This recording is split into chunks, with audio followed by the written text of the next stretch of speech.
With the Madden Ultimate Team season just around the corner, it's important to find a reliable site. Introducing MUTReserve.com. Find all your coin needs there, and while you're there, make sure to use code RENDER for 15% off.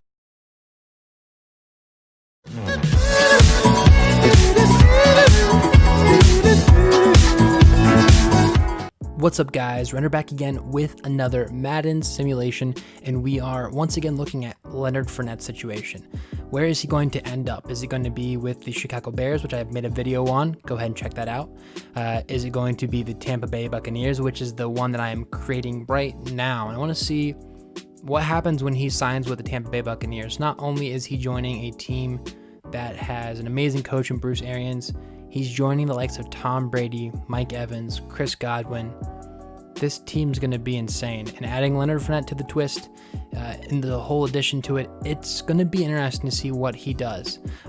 Before we get into today's video, I do ask that if you enjoyed today's content, previous content, or even future content, consider smashing a like on the video and subscribing for new content. Without further ado, let's look at our player and team. All right, in your opinion, what does Leonard Fournette look like, or how does he look like in that red Buccaneers uniform? Looks pretty good in my opinion. Better than the Jaguars, honestly.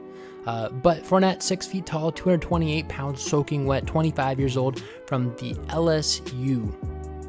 Go Tigers! I can't say it like Coach O does, but I mean, I could have been like a complete idiot. But nonetheless, Fournette's 84 overall, very solid, superstar dev, so if he plays well, then we could see a huge uptick in overall.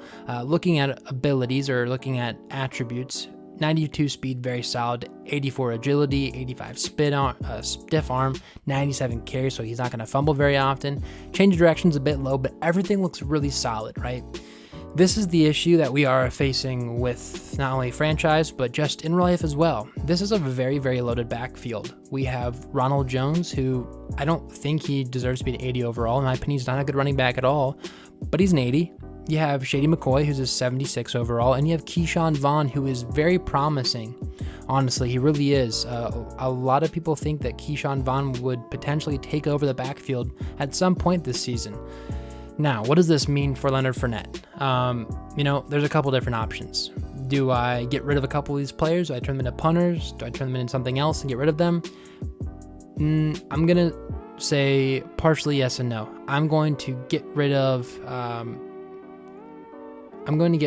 Ronald Jones and let him walk. Actually, you know what? I'm gonna let it sail. I'm gonna let everyone stay on, because last time, if you haven't watched the Chicago Bears video, please do so, by the way. Cordell Patterson was a running back for their position, which he does a lot of that stuff for their team, so I get that. I changed him to a receiver because guess what? He's a receiver in my eyes, and I wanted to alleviate some of that loaded backfield for Leonard Fournette. And so the first half of the season, Fournette tears it up. Has almost 500 rushing yards, 5 touchdowns, on pace for a phenomenal season. Simulates the second half of the season, and we see Cordell Patterson pick up 150 carries the second half of the season. The second half of the season, he picked up 150 carries. Absolutely insane in my opinion, and it's broken because he was still a receiver. He wasn't back to a running back, mind you. So, is changing this going to help at all? No, because this is not necessarily going to be the most realistic, right? And I've kept CeeDee Lamb and the third depth position slot, as well as Jerry Jeudy and Henry Ruggs. I'm going to let it be, and we'll let Leonard Fournette do his thing, and my goal is that hopefully he produces. In my opinion, I think he will. He's way too good not to. I think if he leads the charge in this backfield, he will take the reins and not really give up many carries to anybody else. And plus, he's on a really cheap deal, so why not run him into the ground for this year? So let's get into the simulation, actually. All right, let's get started. One season, everybody knows the rules. Let's see what Leonard Fournette's stats is like and the Bucs stats is at the mid-season mark. Let's go. All right, for the Buccaneers this season, Tom Brady is struggling mightily. 11 touchdowns, 7 interceptions, only 60% completion rate. Not good at all. Only 2,000 passing yards. That's not actually that bad. He's on pace for 4,000, so that's pretty decent, but he's not playing well. As for Leonard Fournette, I'm wondering if they're giving him the ball a ton. And yeah, they are. They are ridiculously. Fournette, 113 carries on 509 rushing yards for 4.5 yards per carry and 7 touchdowns. he's tearing it up. If we're looking at receiving, does he have any himself? It doesn't look like he's much of an addition for the receiving game, but that's kind of okay. We never really viewed Leonard Fournette as a receiving back, although last season in Jacksonville, he did, I think, have 70 receptions. So Leonard Fournette, really solid start to the beginning of the season. Tom Brady's not playing well, but Fournette's definitely picking up the load in that regards by running the ball incredibly well and very efficiently. So let's look at the Buccaneers' overall record. All right, looking at the NFC South, the Saints are leading the charge at a 6-1 record. Not much of a surprise there, and the Buccaneers are currently sitting at 4-4. Not bad, not great, not amazing, but it's still good enough to be in contention for a playoff berth, right? So is Leonard Fournette benefiting this team? Yes and no. I'm almost worried that if they're giving the ball too much to him, they're taking away from this air raid offense that I think the Bucs are trying to accomplish with having Tom Brady on their roster and having all these amazing receiving weapons. So yes, Leonard Fournette's definitely a nice addition because he's playing well for them, but is it taking away from the true point of this offense, which is to pass a ton, potentially? We'll have to see what the second half of the season looks like. Typically, if the players are playing well, the second half of the season, we see a huge uptick in value and just accomplishment. So let's look at that second half of the season. All right, for the end of the season, Tom Brady kind of picked it up, 25 touchdowns, 16 interceptions, 62 completion percentage for about 250 yards per game, almost 4,000 passing yards. Not an amazing season. His QBR was not phenomenal. A little bit disappointing. Personally, I don't think this will be the reality of the season. I think we could see Tom Brady have maybe his best season yet with the weapons that he has. But nonetheless, this isn't the point of the video. Leonard Fournette, and he breaks the 1,000-yard barrier. Really solid season. 234 carries on 1,019 yards, 4.4 yards per game, and 15 touchdowns. Ridiculous. A really good season for Leonard Fournette. Did it take away from Tom Brady, though? That's kind of the argument. That's kind of the worry. Is adding Leonard Fournette to this backfield a takeaway from Tom Brady? In Madden simulation, I think it absolutely did that, right? I think it definitely hurt Tom Brady's ability to pass the ball consistently in this simulation, right? In reality, though, I think it will only benefit the Buccaneers.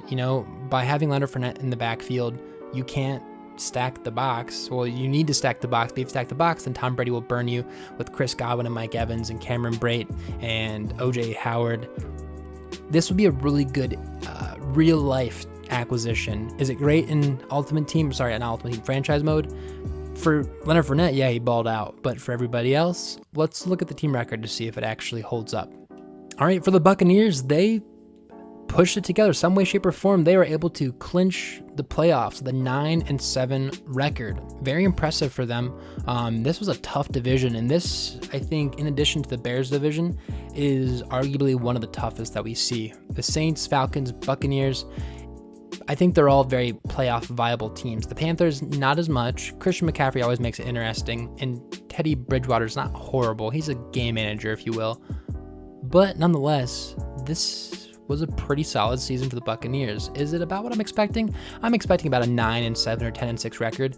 Am I expecting Tom Brady to play that bad? Not really. So maybe we can see even an uptick in record if Leonard Fournette joins the team in real life. I think that's the best acquisition to benefit them in the regular season is by adding Leonard Fournette. But nonetheless, Buccaneers make the playoffs. All right, as for accolades at the end of the season, Cam Newton takes home the MVP award with the Patriots going 13-3. I've seen this a lot in simulation, and honestly, I wouldn't be surprised if the Patriots are a playoff team. Not saying 13-3, that's a little bit outlandish, but I definitely think it's possible for them. Coach of the year, I'm guessing, is probably, Griffin Murphy, for the New England Patriots, so definitely no shocker there. Going 13-3 does yield a Coach of the Year award. As for the NFC, which is what we're looking at, Offensive Player of the Year is Drew Brees. Is our man Leonard Fournette in the conversation? No, he is not. Is he in the conversation for best running back? And he is fourth. So not bad for Leonard Fournette. He definitely came to the Buccaneers, and improved. We can see now that his overall is an 86. He bumped up 2, and they clinched the playoffs, the wild card spot. And anything is possible once you make the playoffs, especially with Tom Brady. Let's see how they do in the playoffs. All right, for the end of the season, the Buccaneers unfortunately didn't make it to the Super Bowl. However, they did make it to the divisional round, so they at least won their wild card game. Just looking at stats for the game, it looks like Tom played maybe a little bit better. 292 passing yards, 2 touchdowns, 2 interceptions. Not great for Tom. Looking at rushing, Fournette, 12 carries, 45 rushing yards, no touchdowns. Not the greatest ending to Leonard Fournette. But nonetheless, was this a successful acquisition for the Buccaneers? I mean, if you're viewing a playoff berth as a successful one, then definitely, right? I think we all can agree, though, the Buccaneers are not a lock for the playoffs, but if they don't make the playoffs, it's a little bit disappointing. So I think this is kind of a failure in regards to acquisitions for Leonard Fournette for the Buccaneers. I think if you add Fournette, then you are expecting to have a Super Bowl or bust team, in my opinion. Not that the Bucs aren't close to being there, but I think if you add a guy like Leonard Fournette, you should be in contention for the Super Bowl, and they were not. They got smacked by the Saints, who are now in the Super Bowl. So, with that being said, was the Fournette acquisition for the Buccaneers a W, L, or an N? An N means you don't care. A N means you have no opinion. Shout out to Troy Dan.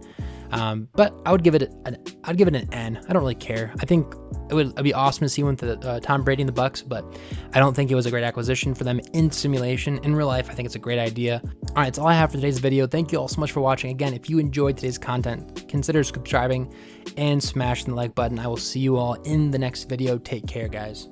What we do here is go back. Loud.